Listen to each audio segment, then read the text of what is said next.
Ito mga guys ay paniki to. Nalaglag to kagabi habang nakahiga ako. At di ko alam kung saan galing ang paniki na to. So ngayon, pakakawalan ko po mga boss kasi kawawa naman. At baka po mamamatay lang siya pagka walang kain. Ang gagawin ko po, ayan, buhay na buhay po yan ha.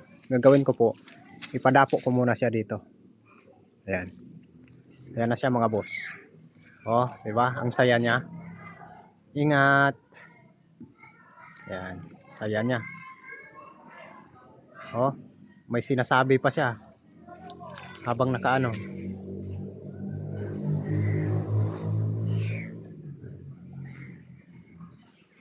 Ingat ka. Ayan mga boss. Kawawa din naman. Bawat nilalang mga boss ay may buhay, kaya kailangan po natin pakawalan sila. May buhay din naman po yan. Ayan. So, yeah. Yung mukha niya mga boss ay ano, kakaiba po sa mga paniki na ano nakikita ko.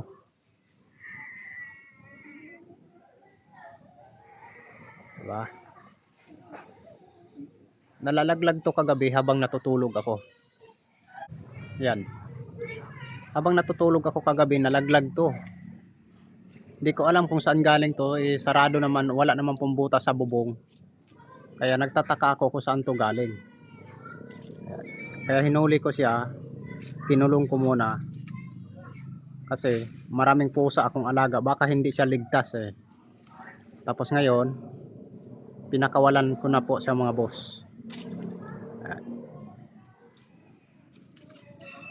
Ayan, yan siya.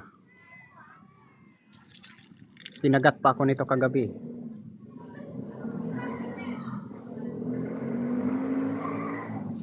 Ayan. Dapat pagka makahuli kayo ng mga ganitong hayop o animals mga boss, pakawalan po natin sila. Huwag po natin silang sasakyan kasi huwag po natin silang sasaktan kasi may buhay din po ang mga yan mga boss. Diba? Siya nakatago. Nakalagay pa sa bibig niya yung kanyang ano, kanyang kamay. So yan mga boss, yan po yung ating nahuli kagabi na paniki na diretso talaga, nalaglag siya sa akin mismo. Kaya kinuha ko siya, nakagat pa nga ako niyan. At ayan po, kinulong ko na siya, tsaka ngayon pinakawalan ko na po siya. Ayan.